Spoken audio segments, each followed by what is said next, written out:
Good morning dears.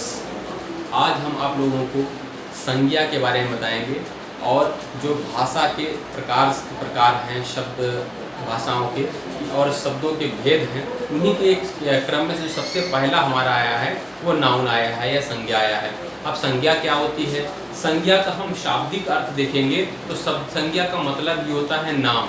किसी भी वस्तु का, किसी भी व्यक्ति का, किसी भी स्थान का अगर हमने नामकरण कर दिया है तो वही संज्ञा है। जिस चीज़ को भी हमने संसार में देखा उसको हमने नामकरण कर दिया कि ये जैसे हमने कोई चीज़ देखा उसका दरवाज़ा कर दिया, कोई पंखा हो गया, कोई मोबाइल हो गया, ये सब क्या है? वस्तु है और इन वस्तुओं का हमने नामकरण कर दिया और जिस वस्तु का भी हमने नामकरण कर दिया वही संज्ञा है। अब संज्ञा कितने प्रकार के होते हैं? ये संज्ञा के भेद क्या है? संज्ञा के 3 भेद होते हैं। हमने तीनों भेद लिख दिए हैं। एक होता है जातिवाचक संज्ञा और एक होता है व्यक्तिवाचक संज्ञा, एक जातिवाचक संज्ञा और एक होता है भाववाचक संज्ञा। व्यक्तिवाचक क्या है? व्यक्तिवाचक में हमने किसी भी वस्तु का, जैसे कोई व्यक्ति का नाम, जैसे राम, श्याम, सीता, गीता, एक व्यक्ति का नाम हो गया। कोई जैसे लड़की का नाम सीता, गीता हो गया, आदमी का नाम राम, श्याम हो गया। और हमने किसी जानवर का नाम कर दिया, कुत्ता का जैसे टॉमी कर दिया, है ना, बिल्ली है। इस तरीके से किसी का हमने नामकरण कर दिया तो उसको हम क्या कहेंगे? उसको भी हम कहेंगे व्यक्तिवाचक संज्ञा। व्यक्तिवाचक संज्ञा में जैसे हमने पुस्तक का नामकरण कर दिया, कुरान, गीता, बाइबल, रामायण, ये क्या है? ये पुस्तक का नाम है। और हमने शहर का कोई नाम कर दिया, जैसे अयोध्या है, फैजाबाद है, रुदौली है, लखनऊ है, तो ये सब क्या है? ये सब एक शहर का नाम हमने कर दिया। गांव का नाम भी हम कहीं कर दें, इसमें गांव का नाम कुछ लिख दें। गांव का नाम जैसे कोई भी, जैसे गांव हो गया तो ये व्यक्तिवाचक नहीं है, ये जातिवाचक है। गांव का अगर हमने नाम कर दिया तो वो क्या हो गया? वो व्यक्तिवाचक हो गया। जैसे भैलसर है, खैरनपुर है, जलालपुर है, ये सब क्या है? गांव का नाम हो गया। उसके बाद मतलब जातिवाचक संज्ञा क्या है? जातिवाचक का मतलब होता है कोई भी वस्तु एक दूसरे से जरा सा भी भिन्न हो, वही जातिवाचक है। जैसे हमने व्यक्ति को देखा, लड़का देखा तो उनको लड़का कह दिया, लड़कों की जात अलग हो गई, लड़कियों की जात अलग कर दिया। पूरा घर देखा तो घर में दरवाजे की जात अलग है, कमरे की जो है वो दीवार की जात अलग है, फर्श की जात अलग है और छत की जात अलग है। तो ये सब में हमने बंटवारा कर दिया, अलग अलग उसमें बांट दिया सेगमेंट में। तो यही जातिवाचक है। जातिवाचक का मतलब एक दूसरे से जरा सा भी भिन्नता हो, उसका हम अलग नाम कर दें, वही जातिवाचक है। जातिवाचक संज्ञा को हम 3 भागों में बांटते हैं। जातिवाचक संज्ञा को 3 भागों में बांटते हैं। तो जातिवाचक संज्ञा कौन कौन सी होती है देख लीजिए पहले। जातिवाचक संज्ञा को हम 3 भाग में बांटेंगे। कौन कौन से? एक होता है समूहवाचक, दूसरा होता है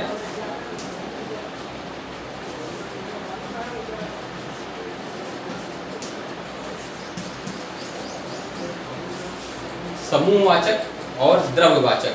समूहवाचक, द्रव्यवाचक 2 भागों में बांटते हैं, समूहवाचक और द्रव्यवाचक। समूहवाचक का मतलब होता है कि ऐसा कोई नाम जिसको हम नाम दें वो समूह के रूप में दिखाई पड़े। जैसे हम कक्षा कहें, कक्षा में भी एक समूह होता है, कुछ पढ़ने वाले होते हैं, कुछ पढ़ाने वाला होता है। और हम आर्मी, सेना कह दें तो सेना एक आदमी से बनता नहीं, सेना का मतलब वहाँ पर कई व्यक्ति होंगे। भीड़ एक हमने नाम ले लिया तो ये भी क्या है? कई व्यक्तियों का के एक समूह को कहते हैं भीड़। गुच्छा कह दिया, है ना।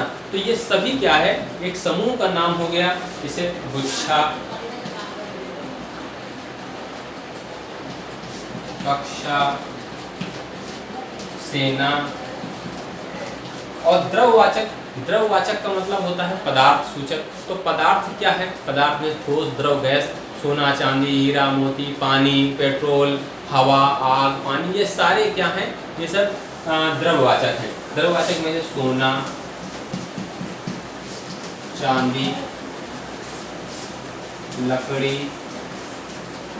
और पानी, हवा, ये सब क्या है? ये सब द्रव्यवाचक है। ठीक है।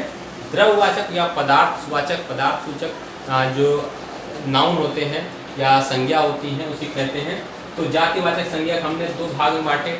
जातिवाचक को भी हम 2 भाग में कर सकते हैं, एक गिनने योग्य, एक ना गिनने योग्य भी करते हैं।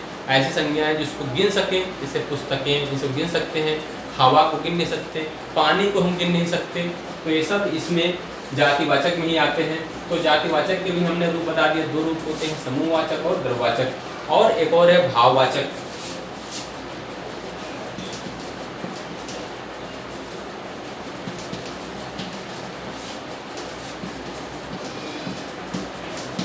भाववाचक संज्ञा क्या है? भाववाचक का मतलब होता है कि हम किसी की क्वालिटीज़, किसी के गुण हैं, किसी के दोष हैं, किसी की अच्छाई बुराई है, इन सबको हम एहसास कर सकते हैं। मतलब ऐसा कोई नाम जिस नाम को हम एहसास कर सकें उसी को हम भाववाचक कहते हैं। जैसे कोई नाम सच्चाई आ गया, ईमानदारी, बेईमानी, अच्छाई, बुराई, ये सब क्या है? एक मतलब ऐसा नाम है जिसमें कुछ भावनाएं, कुछ भाव आते हैं, तो उसी को हम कहते हैं भाववाचक संज्ञा। जैसे सच्चाई, ईमानदारी,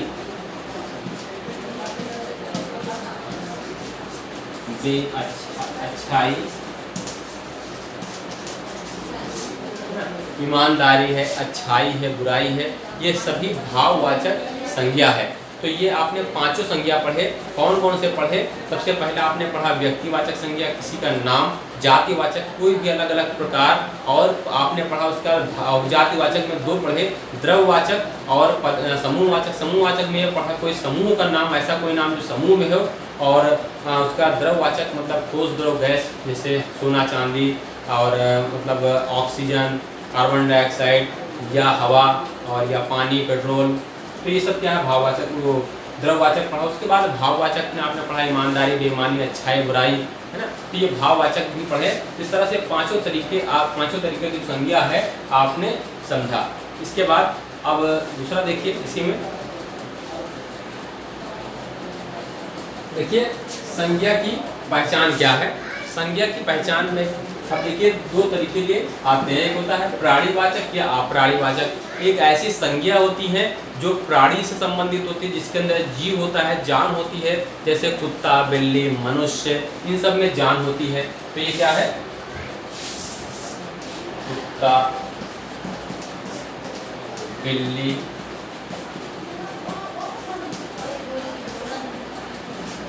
मनुष्य, ये क्या है? प्राणीवाचक है। जो जिसके अंदर प्राण हो उसको हम प्राणीवाचक कहेंगे। आप प्राणीवाचक जिसमें प्राण ना हो, जैसे मेज, कुर्सी,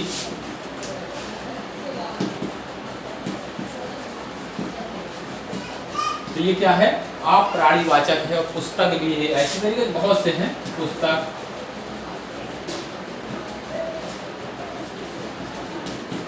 तो पहचान की दृष्टि से हम देखेंगे तो प्राणीवाचक होता है, एक आप प्राणीवाचक संज्ञा होती है। प्राणीवाचक में ऐसा कोई नाम जिसके अंदर प्राण होता है, और आप प्राणीवाचक में ऐसा कोई नाम जिसके अंदर प्राण नहीं होता है। दूसरा होता है गणनीय और अगणनीय।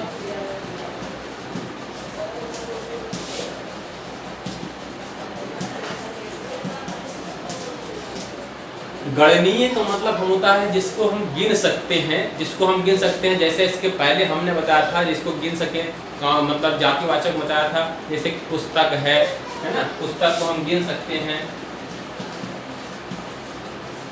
और मेज है, कुर्सियां हैं, इन सबको हम गिन सकते हैं। रुपये को गिन सकते हैं, ठीक है। रुपये को 1000, 2000 अगर संख्या दी गई तो हम उसको गिन सकते हैं, लेकिन धन को नहीं गिन सकते हैं, दौलत को नहीं गिन सकते हैं। तो यहाँ पर क्या है? अगणनीय में पानी, दौलत, धन दौलत मतलब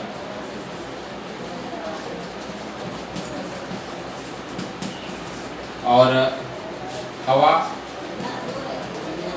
तो ये सब क्या है? ये अगणनीय है। अगणनीय का मतलब, अगणनीय संज्ञा क्या है? कि वह संज्ञा जिसको हम ना गिन सके। गणनीय संज्ञा क्या है? वह संज्ञा जिसको हम गिन सके।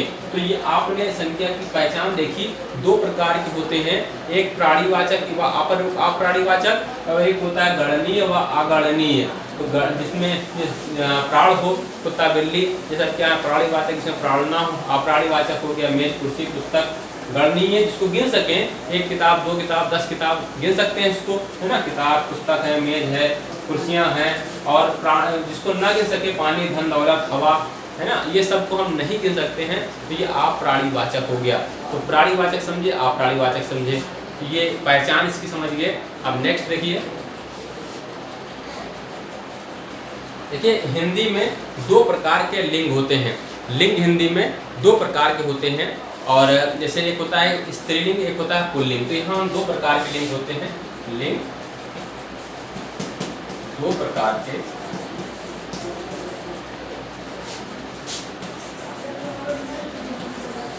नंबर 1 पुल्लिंग, नंबर 2 स्त्रीलिंग। लिंग दो प्रकार के हुए, एक पुल्लिंग है, एक स्त्रीलिंग है। पुल्लिंग का मतलब होता है वह नाम जिससे हमें किसी पुरुष जाति का बोध होता है, उसको हम पुल्लिंग कहते हैं, और वह नाम जिससे किसी स्त्री जाति का बोध होता है, उसको स्त्रीलिंग कहते हैं। जैसे पुल्लिंग में पिता और कुत्ता, इसमें स्त्रीलिंग में माता, कुतिया, गाय। इसके साथ साथ हिंदी स्त्रीलिंग में और भी बहुत चीज़ आते हैं, मतलब एक तो ये होता है, इसके साथ साथ बहुत सी चीज़ें आ जाते हैं, जैसे रेलगाड़ी आई, तो रेलगाड़ी स्त्रीलिंग हो गया, है ना। रेल गाड़ी क्या है, स्त्रीलिंग हो गया। हवाई जहाज उड़ी या उड़ा, हवाई जहाज उड़ गया, है ना, पुल्लिंग हो गया।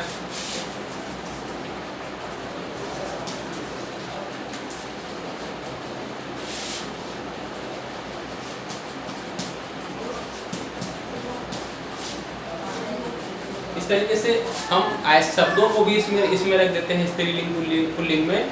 तो ये हो गया लिंग। हिंदी में लिंग दो प्रकार के होते हैं, जैसे हमने पुस्तक पढ़ी तो पुस्तक स्त्रीलिंग हो गया, कुर्सी इधर उधर पड़ी है स्त्रीलिंग हो गया, है ना। पंखा चल रहा है तो पंखा पुल्लिंग हो गया। इस तरीके से हम नाम से ये देखते हैं कि कौन सा नाम स्त्री के उसमें आ रहा है, आई आ रहा है कि आया आ रहा है। तो जिसमें इस तरीके से हम आखिरी में देखते हैं, तो वही क्या होता है, स्त्रीलिंग पुल्लिंग होता है। दो प्रकार के होते हैं हिंदी में, ठीक है, स्त्रीलिंग पुल्लिंग। और अब वचन इसमें आता है, देखिए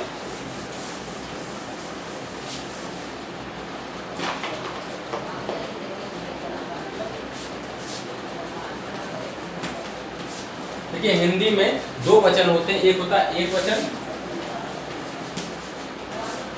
एक होता है बहुवचन। संस्कृत में हम तीन वचन देखते हैं, एक वचन, द्विवचन, बहुवचन, ठीक है। इसमें एक वचन द्विवचन नहीं होता है, एक वचन और बहुवचन होता है। जैसे पुस्तक पुस्तकें,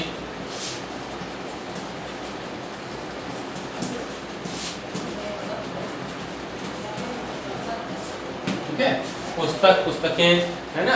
इस तरीके से पंखा पंखे, इस तरीके से बहुत से एक वचन बहुवचन में भी होता है। वचन यहाँ पर कितने होते हैं, दो वचन होते हैं, और एक वचन और बहुवचन होते हैं। जैसे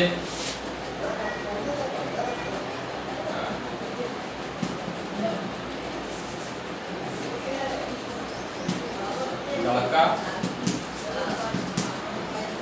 लड़के और छड़ी, छड़ियाँ। इस तरीके से सिर्फ वचन हिंदी में दो प्रकार के होते हैं, एक वचन और बहुवचन। तो आपने वचन देखा, इसके पहले आपने क्या देखा था, लिंग देखा, वो भी दो होते हैं, वचन भी दो होते हैं, ठीक है।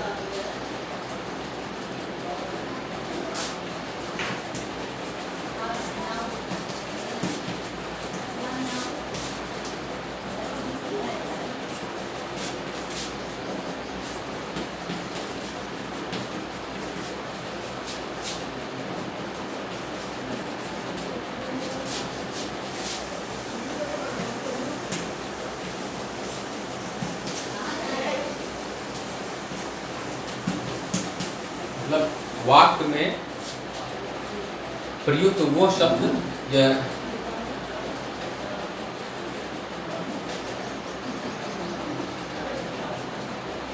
वाक्य में प्रयुक्त वह शब्द जिससे किसी उद्देश्य या घटना की पूर्ति हो,